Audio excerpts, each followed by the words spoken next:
record on the.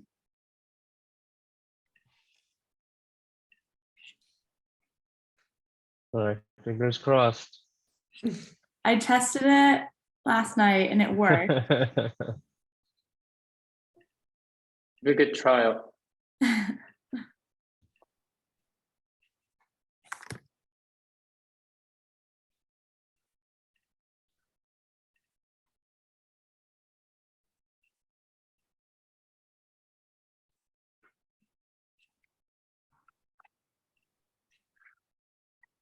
Looks like we're live. Sweet. So that was better than last time. Let's see. We can give people a few minutes to join, Cool. and then jump right in. Sounds Sweet. good. It's live, it's recording, everything's working. Fantastic.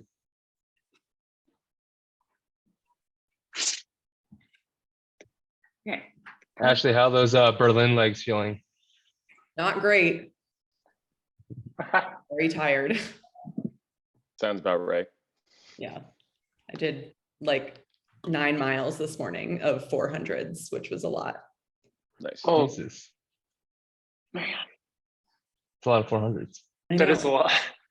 With You 60, do that on the track? with Or 32. did you? Yeah, I was on the track. Oh. Ugh. I know, but I had a lot of company. The whole crew was out today, so that makes it more fun. That than makes just- it way better. Yeah. Now I've got all my recovery drinks here. Just, cherry juice, protein, hydration, and trying to Coffee. keep. Don't forget the coffee. I don't drink coffee. Oh, wow. Impressive. Wow. Sure. I've got self. Tea. I tried to quit like 4 or 5 times and it just doesn't. Yeah. I've I do it for honestly like 3 or 4 started days. So because I know I'll get addicted to how it makes me feel. So I don't drink any caffeine. I have 2 cups of coffee sitting right next to me. Look, we're at an AA meeting. Like, yeah, I've tried to quit, but I don't even know if the caffeine makes me feel any different. It just helps me not fall asleep. I saw something on Twitter yesterday that was like, I'm at the point in my life now where caffeine doesn't adjust how I feel. It's just so I don't get a headache. Like, huh? I know a lot of Be people take caffeine while running, and I know it has Yeah. benefits. I've never tried it because I don't drink it ever in real life, so I don't know what it would do to me on the run. Probably send you to the nearest bathroom. Yeah, I would like to you sound avoid like that for you sure. sound like you don't need caffeine though. I mean, there are probably days where it would be nice, but Mm. I don't think I need it, so I'd rather suffer through those days than crave it. Right. The only thing I really want is a soda with caffeine after a run. Do you do that at least? Is that like your once in a blue moon treat? That's like once a week. I have after like my long runs, I have a soda. Oh yeah. That might be my favorite thing. It's like a regular Coke. Yeah. And yeah. There's like nothing better, especially in the summer. Like a really cold soda on ice is just like, Yeah, it's like the carbonation plus just like sugar that you don't get from anywhere else. And who knows Yeah. what it really is. yeah, exactly. Have you guys tried those Olipop things? But My wife tried buys them. those things by the bushels, like cases of them. Like, So I what? just tried them. I haven't drinking soda in a really long time, and I tried them, and I like them. So I was like, oh, this tastes like Yeah. Coke. It probably doesn't actually taste like Coke to people who drink Coke.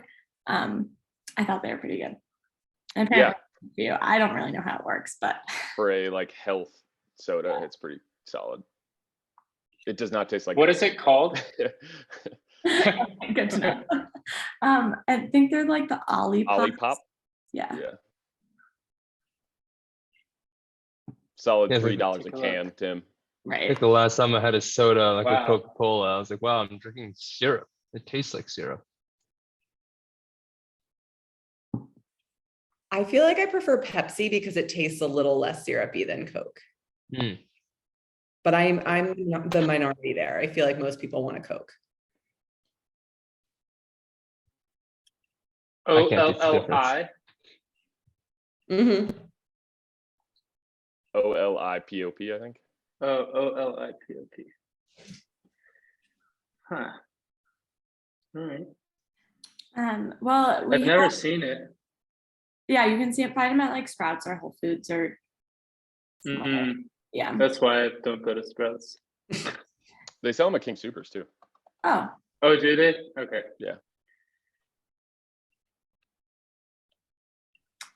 well, I can see we have a couple participants from the Facebook group if we want to pop into introductions and then go Sweet. from there. Awesome. Thanks for joining us. I'm Chris, and we are Kinesis Integrated. We are a strength, running, endurance focused coaching platform.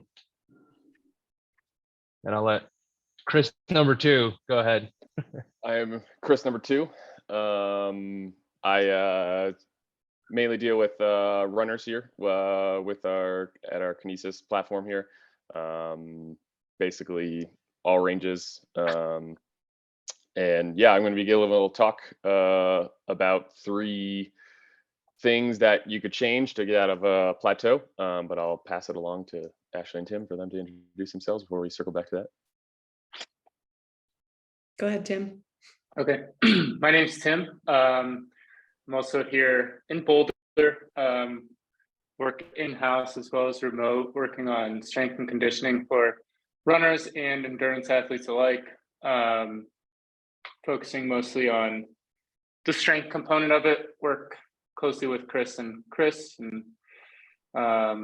you know, kind of try to collaborate with people to put the strength component into their running plan.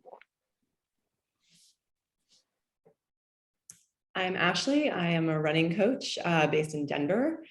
And I am also a journalist. So I write for a lot of the running publications or about running for other national publications. I do a lot of gear testing. So if you have any gear questions, come to me.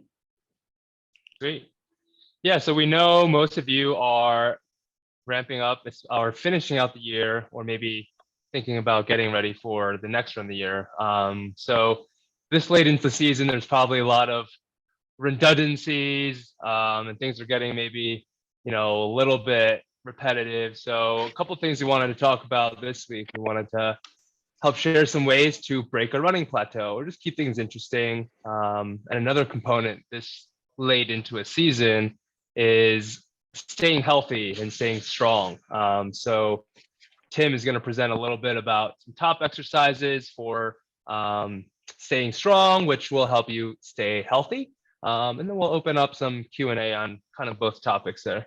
So yeah, first things first, we'll start with running because that's our main thing here. And I'll let Chris Fitzsimon start with the breaking a running plateau. So yeah, I made a little bit of a PowerPoint. Haven't done this in about since 12 years in college. So I'm gonna see if I can maneuver this and share my screen here. I just gave you, I just like allowed you to share your screen, so you should be able to. Awesome.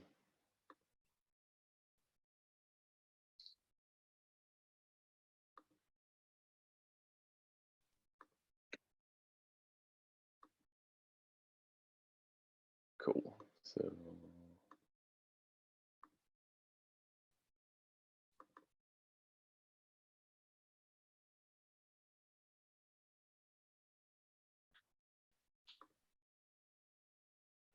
all right.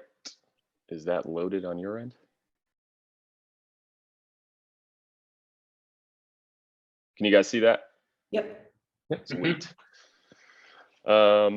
So yeah, 3 ways to break a runner's plateau. Basically, kind of coming at this from all angles.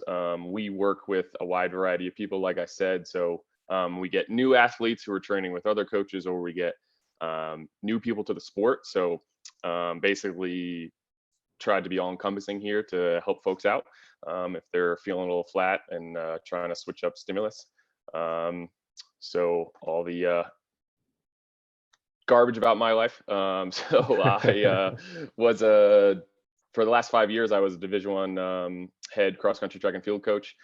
Before moving out to Colorado, my wife got a pretty awesome opportunity, and our world surrounded my job, and it was her turn. So we moved out to Colorado, and that's how I got hooked up with Chris and Kinesis out here in Boulder. I coached high school for a year straight out of college. I was All-American at Villanova, have a few state records in Connecticut, but basically I've been in the running world for about 15 plus years at this point, whether that's running and competing or coaching. Yeah, basically Chris is definitely a reliable source. He's not just some guy spewing some nonsense at you. So you can definitely trust what he's saying. Basically, whenever somebody comes to me when they're telling me they feel like they're flat or plateaued or a new athlete, I like to look at their recovery. So basically nothing to do with what they're doing day to day. In terms of actual training, we're looking outside of the few hours a day you're running, pace on your easy days, and then the last thing is basically, are we changing any of the stimulus, or are you doing the same thing year in, year out? So the first thing, recovery. So basically, obviously the big thing is sleep. Moving from coaching strictly college kids for about the last 6 years, and then moving to wide variety of ages, I've noticed college kids and parents, they recover the same. They both don't sleep. Parents have a good reason. College kids don't. Usually college kids are out partying all night. Their parents are taking care of their children. So that's useful, but a necessary thing, obviously, that has to happen. But a lot of times, I mean, I have some good friends I grew up with that they're starting to have kids, and one of them is trying to train for New York, and he's just dying because he's up 3-4 hours a night with his newborn and stuff like that. But so obviously with those things, try to get naps in, things like that. But with a newborn, that's the way it's going to be, unfortunately, for a little bit. The second thing is nutrition. We were talking a little bit with Ashley. She just did a bunch of 400s this morning. So she had her protein shake and her cherry juice with her. And we got to make sure we're getting fuel into our body basically within 30 minutes to an hour after that run. And then especially make sure prior to any run, we are ready to go in terms of having carbs, having a sufficient amount of food, and making sure that food is quality. The last thing in terms of recovery I always like to touch on is stress. So basically, whether it's stress, the physical stress of running, or your day-to-day work life, stress is stress. The example I like to use, my wife is a physical therapist in the cardiac unit out here in Colorado Children's Hospital, and she's on her feet all day. There's obviously dealing with children in a children's hospital can be very mentally exhausting. I mean, it's hard to watch, to see what these kids go through. And there's days where she comes home and she's just fried, and we're like, okay, we're just resting today. We'll go for a walk. Maybe we'll do a 20-minute jog. And if we had a track workout planned, we're pushing it. If you're not ready to handle that stimulus and stress, you're just going to bury yourself deeper. And I've noticed this basically, obviously there's way more jobs that involve like time on your feet and stuff like that. But big thing I've noticed is people in healthcare, people in food service, and then like manual labor, construction type things of people just leave work and they're tired. So you really have to adjust what your training is for that day and the week. So second thing I look at, easy days. I think it's a thing that many people, including myself for years, struggled with. So basically, an example I'm given here. So if we look to our left of the screen here, there's a example training week of, I think this is Henrik Ingebrigtsen. The Ingebrigtsens are famous brothers from Norway. They're the last 5 or so years, they've dominated a lot of races. The youngest one was just Olympic champ in the 1500 and then world champ in the 5K this year. But when I started my coaching career, I would obviously dive a lot back into other people's trainings, see what people are doing, what works, what doesn't. And one of the most fascinating things I came across was, if you look at Wednesday, they do a double session. So they're doing some threshold in the morning and then some 200s at night at about their, I'd say, mile pace. But then the next day on Thursday, he jogs 31 minutes. He covers 6 kilometers in about 31 minutes. So that's 8:20 pace. For my whole career, I don't think I ran slower than 8-minute pace on easy days. And if there's gentlemen running in Olympic finals and they're able to be confident enough to run that slow on recovery days, we are all running way too hard. Especially, I mean, the year I was coaching high school, even thinking about how if this guy, Henrik Ingebrigtsen, can run 13 minutes for 5K, my high school kids trying to run 17 minutes should not be running 7-minute pace on their easy days. And then a good rule that I like to use they're called Badger miles. Basically, it kind of takes away the strings attached to being focused to your miles. Basically, say you want to run 10 miles that day, you would just run for 70 minutes. You take the miles you want to run and multiply it by 7. And then that's what you put in your log. Basically, sometimes you'll run 10 miles, sometimes you'll run 8.9. It just doesn't matter. That stress is stress on the body, and it's in the ballpark of 10 miles. For when I was coaching college, a lot of times I would use 7 to 7:30, depending on what the basically talent level of each kid was. And then for the women, it was like 8 to 8:30. Just so, because a lot of kids get very obsessed with how much mileage they're doing week in, week out. So that's easy days. And then, so one of our favorite things to do here with Kinesis, I think Chris and I talk about this a lot.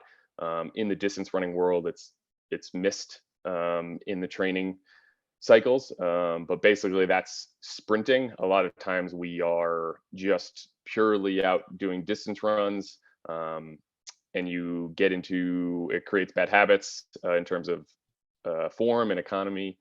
And basically, to make ourselves run faster and feel better, including sprinting in your training plan can increase that. So I'll go through the why, the how, and the when. So basically, the why, basically, when you're running, you have fast twitch and slow twitch fibers working together. If you're able to access those fast twitch fibers by adding sprinting into your training plan, it gives those slow twitch fibers some time to recover while the fast twitch fibers do some work. And then you're able to sustain that pace for a little bit longer. There's mechanical benefits too. Basically getting to full hip extension on a consistent basis, learning how to put force into the ground. It'll make every pace slower than sprinting feel easier. So if sprinting is as fast as you can go, that 5K pace will feel easier, 10K pace will feel even easier, marathon pace will feel easier, just because your sprinting ceiling is so high. And then basically everyone, we look at basically base or your capacity mostly viewed through a mileage lens, where if you look at capacity or your base through multiple lenses of mileage, sprinting, and strength training, we all have the capabilities to build bigger bases within those areas. Yeah, a great analogy sometimes is just, hey, you have a car and your car's got multiple gears, right? You got low gear, whatever, and it goes up. You know, if you have a Ferrari, you might have more gears. None of us do, but yeah, like when you're going out for a drive in the mountains or whatever, you know, you need all those gears. On a hill, you know, your car is going to shift gears and whatnot. So having the ability to have access to all those gears is really important. And sprinting is something that actually kind of stimulates all those gears, like Chris said, right? It's not that we run and only use one energy system. We actually use all of them. So it's important to go through and train all of them. Yes, exactly. So, and then with the how, I would say, so start with hills. Basically, what that'll look like is, I'd say start with about 8 seconds. If you've never sprinted, basically, what I like to recommend is go to about 90% effort. Don't go to 100 because we want to be sprinting relaxed. When we try to go to 100%, you tie up a lot more, and you want to practice good sprinting form, so you're a little bit more in control. And then long recoveries in between. So those 8-second bouts, you walk down the hill and you have about 3 or 4 minutes. I would start with 2 to 4, and then you can build to 8 or 10, and then we can increase that and then move to flat sprinting. If you have any questions about that, I'd love to answer that more about that later. And then when the year round, usually I do it once a week. I mean, even in summer base phase, when I'm coaching college cross country, people are sprinting week 1 of base phase. And then basically, I mean, most likely they won't sprint, depending on what event you're doing. If you're running a 10K, you're probably not going to be sprinting the week of your P10K, but 800-meter runners and shorter distance folks, you're sprinting pretty close to your peak race, like 10 to 14 days out as your last session. So yeah, so questions, but I'll leave that to the end. I'm assuming we'll move on to Tim, and then we can answer those at the end, or I'm not sure what you guys wanted to do there. Yeah, couple of the points are awesome. It's like sprinting is great, but also with sprinting comes more stress in the system, right? So strength is actually the best supplement to that, where so say your calves, you have never done a calf raise in the last year. Well, you're going to use your calves quite a bit in sprinting, and that's kind of where the strength training comes into play. And like, how do we actually use it in our training? And I'll leave that up to Tim. Sure. Unlike Chris, I did not get a PowerPoint made to present fully to everybody. But I'll just kind of lay out. So if you guys want to take notes, so going over the strength, kind of broke it down into 4 main categories. First one being posterior chain, which I'll go into. Second one being upper body, which sounds odd if we're thinking running. It's like, what are we doing with upper body? But we'll get into that a little bit more. Core, and then also power. And I think those are kind of 4 of the big main ones that we work a lot with. I find to be the most useful. And as we go through each one, kind of walk through a few different exercises that I think are really beneficial for everybody within him. And then after we're done, we can go back through and ask some questions. So if we think, starting with posterior chain, that's kind of a fancy word for just saying everything that's in the back side of you. So you're thinking with running, a lot of the speed, the power, the ability to keep moving your legs is going to come from your glutes, hamstrings, anything that runs mostly down the back side of your leg, and your back itself. That's what we're thinking of with posterior chain. And a couple of the big ones that I think are important to, when we're thinking about this, there's a difference, and at the end we'll go through different appropriations for weights with them, but the barbell glute bridge, so that's going to be exercise where you're laying with your shoulder blades right on top of that box. And as we're driving up, we're thinking most of that work is coming from our glutes, being in the name of it. And I think that is one that can often be miscued in terms of, if you start to feel it's more in your back, more in your hamstrings, we want to adjust where we're at with our feet placement. Because the primary goal for that one is to really be able to load up, drive through using our glutes to get the barbell off the ground. And then accompanying that away would be the single leg glute bridge. Now that's something that you can do as body weight, something that you can follow up the heavier barbell glute bridge with, a single leg glute bridge, and just doing that as body weight. The second one that we have in the posterior chain would be the deadlift and the multiple variations of that. Similar to how with glute bridge, we have the heavier weighted one. We would start either with a hex bar, which is not sure if everyone's seen it, but it's kind of like a octagon. Well, I guess not an octagon, it's called hex, but it's you know, it's a ring. You're standing in the middle of the ring, right? And the weights will go on both sides of you.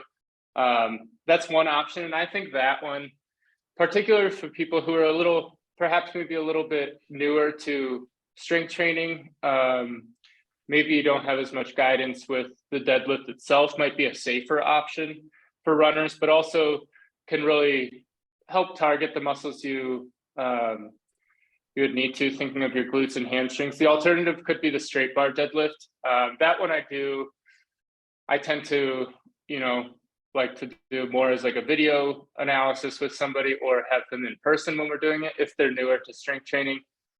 Just because there's a slightly higher risk of form, which could injure the back. But either one of those, both are great for making it as a heavy exercise. And then to follow that up, the single leg deadlift, that one can either be done as a guided maneuver, where if you're balanced with your hands on one wall or on a bar, and then we're bringing our legs straight back. So thinking of the single leg deadlift, kind of that lighter weight option, we're going to be looking maybe at a little bit higher rep count here, a little bit lighter weight. With the hex bar or straight bar, we're going to add a little bit more weight, drop down a little bit in terms of how many reps we're doing. And then the last bit on some of that posterior chain that I really focus on is, especially for runners, much like how Chris said, you know, you don't want to just focus on, okay, running. And I think one thing that's often overlooked is when it comes to the calf muscles, especially with being able to go through full range of motion, both with your ankle. If we look at calf raises, I think there's two important ones. And a lot of people know calf, you know, the calf, when you think of it, is that muscle that you can see on somebody.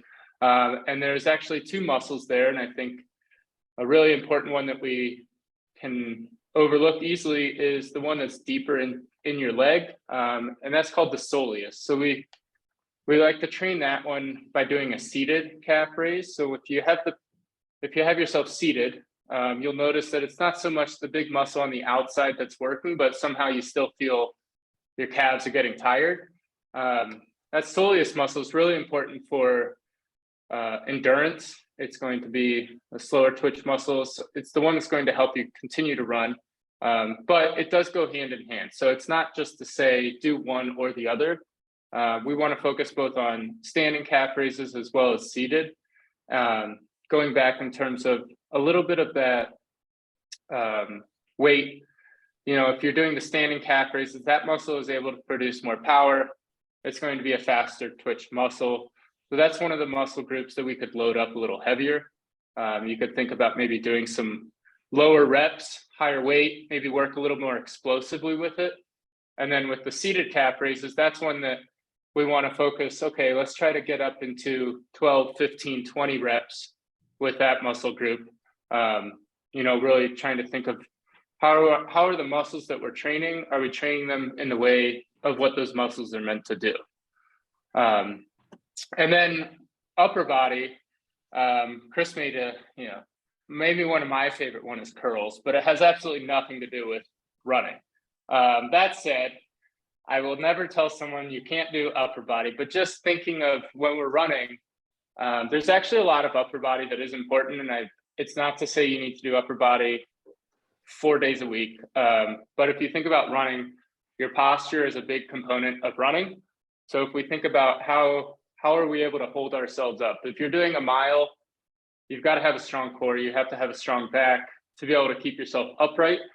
Because the first thing, if you've ever watched other people race, you know, when you're racing, it's very hard to see somebody else struggling. But if you've seen another race, the first thing that usually goes in a runner is going to be their posture. Once they start to fatigue, you'll notice the shoulders start to round.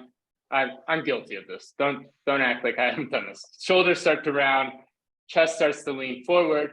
And while that's not only makes things a little bit harder on the legs, because now they're doing more of the work, it also makes it harder to breathe because now we're starting to collapse inward over the lungs. So if we think about postural strength with the upper body, we want to look at keeping our back, which goes, from the top up here, and it actually will, those muscles will come all the way down towards the hips. So I think a really good one that can focus both on your back as well as your core, call it the Quadruped Row. And that's one that, again, we're going to be looking at little bit lighter weight, maybe a little bit more volume here, 8 to 10, maybe 12 reps. And that's an exercise focusing on rowing while you're on the bench. So a few different options there. You can start with both feet or 1 foot on the ground. Eventually, we want to get to a point where we have one leg raised off the bench while the other arm is doing the rowing. I think one that I often include in a athlete strength training program is Trx Rows. And I think that one can be adjusted slightly to doing just the inverted barbell row too. You don't need to have the TRX straps, but you could do that as an inverted barbell row.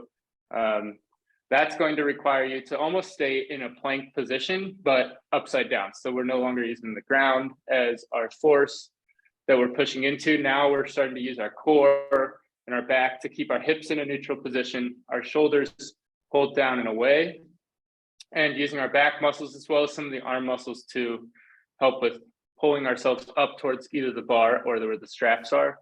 And the last one that I think is a rather useful one with the upper body is a single arm cable row, and that can either be done half kneeling, that can be done standing, that can be done as a single arm lat pull down. There's several different variations to it. I like to have it as single arm though, because it does require more core stability, more core engagement. Remember what we're really looking for here is to provide ourselves with the best postural structure and foundation. If your goal is to get an upper body, but you're also trying to run a marathon, I can just tell you right now, it's really hard. So we're gonna think more of like what's functional to our running. So I think those are some of the three of the really key components for upper body. And then the last bit that I had was with core on that. I think if you were to look on any of the programs that we write, these are probably three of the main ones that I have written down. First one is a power press, second one's dead bug, and the third one is a bird dog. And just to run through each of those real quick, we're thinking of your core is much more than just the six pack that you have. So thinking of with the power press, we're working on anti-rotation. So if you have the band, it's out in front of you, you're pressing forward while the band wants to pull you towards the side, right? So we're thinking of using our obliques, the rectus, and some of those deeper core stabilizers. With the dead bug, this is the exercise where you're laying on your back, arms are straight up, your knees are also at a 90-degree angle off the ground. We alternate one arm back, one leg out. And I think those are very important in terms of, again, working on some of the deeper core stabilizers, but also trying to keep our hips in that neutral position. And the last one we have is the bird dog. And I think that one focuses, yes, still on core, but also works a little bit on some of that glute engagement as you extend your leg behind you. So the position begins, you're in an all fours, palms on the ground, knees are on the ground, you're stacked like a dog, and you extend opposite arm, opposite leg. And I think with each of the core exercises, again, we're thinking of what are we able to do that's going to transfer directly to what we want with our running. And with each of those, again, core, I think is best added towards the end. I think it's good to know that you have a strong core in place if you can perform the exercises once you've already done the rest of the strength training, because much like in a race or in a long run, you want your core to be there. That should be the sound piece. The last bit that I had was just on power, and I think that's very can look very different for everybody. But I do think it's important. We think of running, every step you take, you're absorbing force and you're trying to apply force to the ground. So if we look at power, there's definitely a transitional phase to it. We want to think about what does it look like for us as an individual. I like to often start people off with double leg with it. So we're thinking jumping. One of the best starting pieces is just hopping. Both legs, straight leg.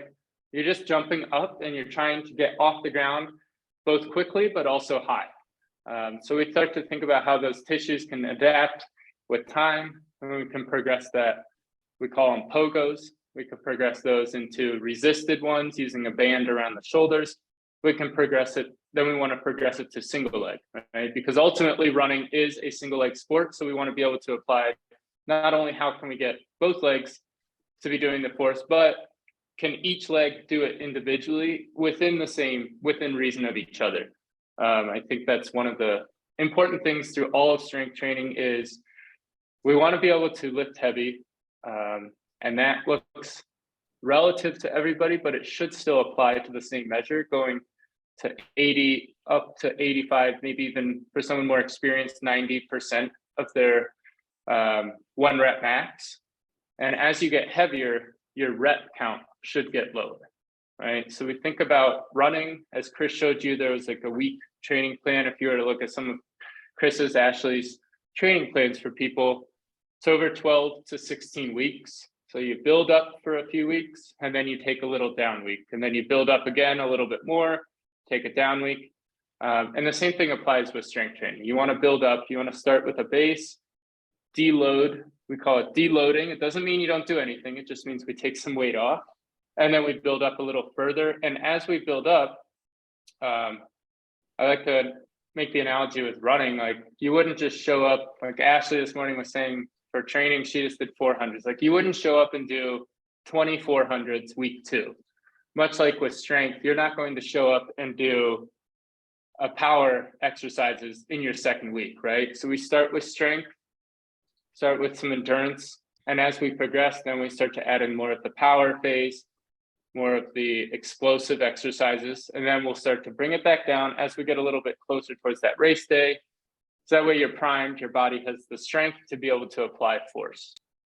I think that's kind of the overview. And afterwards I can put this into a presentation that Chris can then have sent out for you guys so you can follow along afterwards. But yeah, I think any questions, we could start with Chris or start with me or jump back and forth.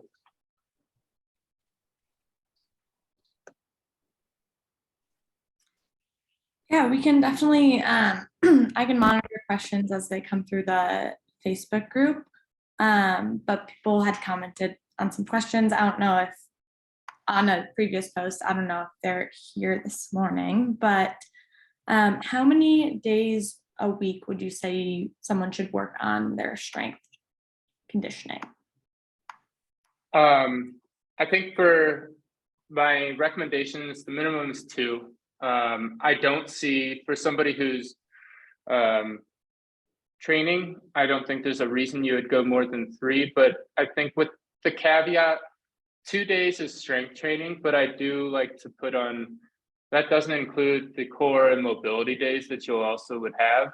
I think, yes, it's good to have the strength days, but 3 other days would still be devoted towards doing core, mobility, foam rolling, stretching. It's not just like, okay, I did my 2 days, everything else I can, I'm just going to go run. To piggyback that a little bit, the further I've gotten into my coaching career, the more I value the strength training part. Like, there's even a lot of people that I would recommend lower the mileage and focus on getting stronger, which then helps the mileage later on, in whether that's looking at it from a year lens or a 3 or 4 year lens. It just helps clean up a lot of issues and keeps everybody healthy.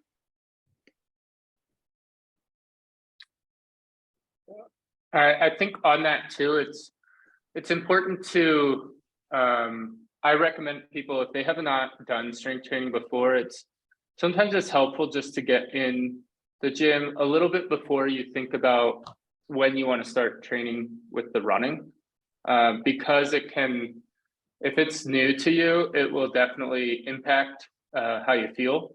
And it can, then you might go to your coach or whatever and be like, man, I'm not hitting anything. And, now you may have too many variables running around. Whether is it that the running was too challenging and that's what made it, that's what you're not feeling great about, or are you just feeling pretty heavy from the strength itself? So I do often, I kind of recommend to people, it doesn't have to even be guided. Well, I mean, it can be, but maybe get in the gym for 2 weeks before you want to start and understand how your body feels after you do strength training. Cool, thank you. And then as far as recovery days, what are some good exercises people should be doing on recovery days? Should they just be going on like long walks or a slower jog, or what does that look like?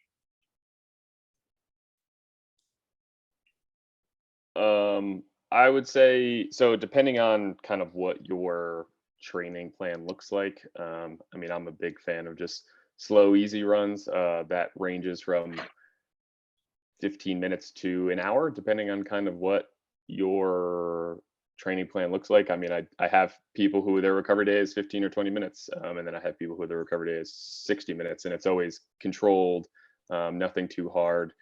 Tim could probably speak to this more as well, but I mean, a lot of things on recovery days, we add in mobility stuff, creates more blood flow, creates better, basically priming the body to recover itself better. If you want to jump in there, Tim, at all. Yeah, I think that kind of nailed it. With the strength, I often, I think a good way to make sure that you're recovering is if you have if you had a workout on a Monday and then you have strength on Tuesday and then you have something else on Wednesday, you start to blend a little bit of like, I'm always working pretty hard and I'm never really recovering on a day. So I like to recommend, if people have the option to do a workout, their running workout and their strength workout within the same day, awesome. If you have a schedule where, say, your workout is on Monday, your run workout's Monday, and then your next one's not until Thursday or Friday, then I think it's okay to do running one day, strength the next day, and then you get a full day of recovery. But I think it's just important to be very mindful of, am I stacking too many days in a row between my strength running to where I never get a full, even 24 hours. So I think ideally it would be great, even if it means, maybe we adjust your strength so that it can fit into at night. But I think if you had all the time in the world, it would be both on the same day. Running first though, strength second. I think that's important to keep in mind, is whatever you want to perform better at, do that first. Because if you do strength first and then I'm sure all of us have done it on this call. If you've done strength first and then you try to go to the track, it's a very long day. So just keep that in mind. Yeah, I'm curious for Ashley, who's about to do a Berlin Marathon, which will be your 11th marathon, right? Yep. Curious, with your experience in the marathon, I mean, the marathon's a different beast. Are there any recovery tactics or strategies you use, especially like now when you're in deep mileage? Yeah, I mean, I feel like I'm always trying really weird stuff. But I think it comes down to rest, but also active recovery / rest. So I'm really guilty of doing my workout and then just sitting the rest of the day. And that is so bad for you. Even if you do, I mean, there's studies that show if you do an hour of aerobic activity, but then sit for the rest of the day, you're basically undoing the benefits of that exercise, because it just does all this internal body stuff that basically sabotages the benefits of the workout. So I have to remind myself to get up and walk around. And, even when I'm tired, I woke up at 5 a.m. I was running by 5:30. I'm exhausted, but I still force myself to walk throughout the day just to keep everything moving and get, I don't know, the blood flow going. Other things I do, this go around, I'm trying cherry juice after every workout. It's supposed to have anti-inflammatory benefits. So we'll see. It tastes nice. I wear compression boots a lot. I have all kinds of percussive therapy kind of things. I've done e-stim, but honestly, the biggest thing is sleep. I prioritize sleep so much. I get like at least 8 hours a night, maybe 9 sometimes. And I have a job that allows me to do that, which is nice. But if you ask any expert, that's the #1 recovery hack that they're going to give you. It comes down to letting your body actually recover, or I'll explain it this way. When you're doing the work, that's when you're breaking down your body. So I was on my track workout this morning. I'm damaging my muscles. They're going to rebuild after that workout, but they can't do that until I'm resting, which mostly happens during sleep because of a lot of internal hormonal things and whatnot. But if you're not getting that sleep, your body never has time to start those processes. So when I'm in marathon mode, I'm just like, I will sleep as much as humanly possible. Yeah, I think that's a key point for all of us who are probably all really busy, and I'm sure a lot of you have kids, a family, and running around doing a million things. At the end of the day, if you can't get all of the things in, just get some sleep. Yeah, it's the #1 thing. I mean, all these other, recovery hacks and tricks and all that. I mean, I think they can be really powerful. I know some people swear by compression boots. Some people love their Theragun or Hypervolt or whatever.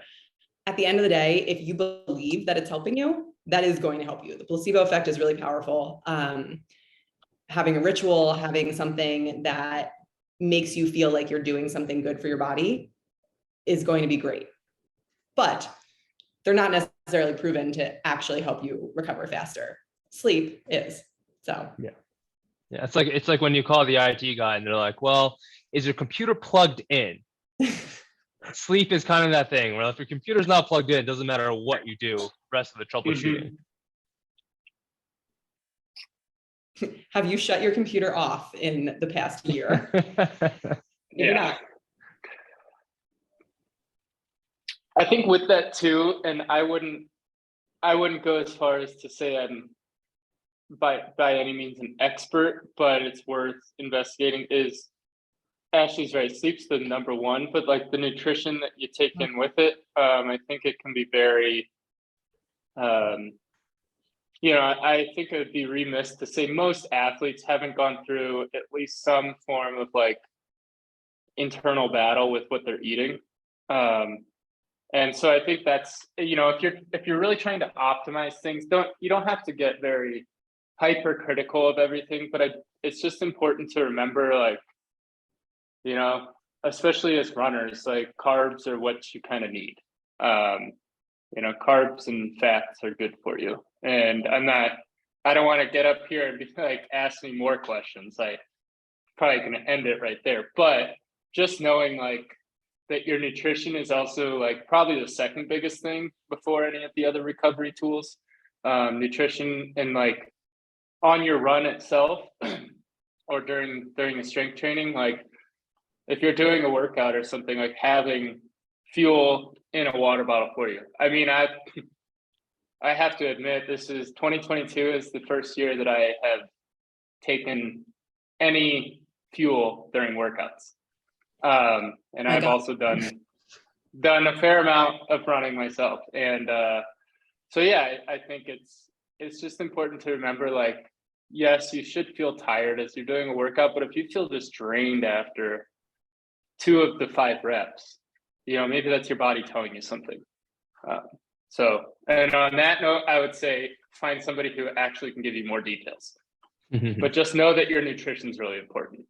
Yeah. Wait, I'll add 2 things to what Tim just said. The nutrition, yes, is 100% #2 after sleep.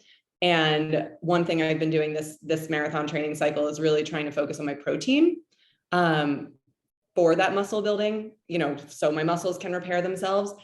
I just don't get enough of it. And so that's why I'm sitting here drinking protein shakes on this call. So that is very important. Two, one gear thing that I've noticed with recovery is I will do my long runs or very hard runs sometimes in race shoes. So if I wore a pair of Alpha Flies or Meta Speeds for a race and I'm not going to run another marathon in them, I'll use them for my long runs. And I find that extra cushioning for me helps protect my lower legs. So my calves aren't getting as beat up, even my quads aren't getting as beat up. It just, I don't know, that race structure helps absorb some of the impact so that my legs, I'm not saying it makes me faster, and I'm not trying to go faster during those runs necessarily, but I find that I bounce back from those runs a lot more quickly than if I just wear my regular trainers. So could be a good way to use race shoes that maybe outlasted their speed. Yeah, I know we spent a lot of time on that topic, but it's pretty important. Yeah, Hannah, are there any other questions coming in? Yeah, and I'm not sure if like who on this call could answer this, or if you'd like send someone specifically to a nutritionist, but who or are there best times to be working out, like before or after you eat, and how much should you be eating during a workout? That's a really good question. I guess I'll take that one for now. Maddie Alm, who works with us sometimes on the as a dietitian on the nutrition side, can answer that more in depth. But that does depend on your fueling levels, right? A good rule of thumb is just check in with yourself and say, hey, how are my energy levels feeling right now, right? Because at the end of the day, this is a glucose response within our body, right? I did some consulting for a company called Super Sapiens. They do a lot of glucose tracking. So basically, when you wake up in the morning and your glucose levels are not topped off, if you just feel like you're sluggish, right? If you feel like you're not really high energy, within an hour of waking up, your glucose level should increase naturally if you have the stores there. If you've depleted them and not refilled them, you're going to feel junky, right? So in that case, wake up, don't run yet, just get some fuel into your body if you can, right? Get some carbohydrates in, let it absorb 30, 45 minutes, right? And then go out into your run, right? And that can apply at any time throughout the day, right? And so that's something that is very unique to each person, right? Some people naturally have a better glucose response. Some of us have some other maybe underlying issues, or aren't topping off our levels. You can always do some protein and carbs before you go to bed. And that's a very general rule of thumb there, right? But it does come down to carbs, which is glucose, right? And that supplies our energy. You can feel it, right? Midday, if you haven't eaten, your energy tanks, and you're like trying to send this email and it takes you 20 minutes. You're like, what the heck, right? Well, your brain's probably running out of a little bit of glucose there too, which is carbohydrates. So that's a blanket statement that we'll use for now. Cool, thank you. Yeah, I think that was all the questions that came through for this session. Is there anything else anybody wants to add in or touch on? I think we had a lot of awesome points today. And so Chris went through plateaus and running, Tim went through some exercises, Ashley gave us a lot of information on recovery and more into the marathon side of things, right? Where there's a little bit more pounding in the legs. But there's a reason why our coaching platform is called the ecosystem, is because all of these things, you can't take one out and separate it, right? They all play into each other. And that's kind of where we come in. If you need help trying to piece all these things together, I know we threw a lot of information at you. Feel free to reach out to us. Happy to answer some questions, or if you're interested in someone helping you actually piece all this together to create a system and approach to your training, we're happy to help you out there as well.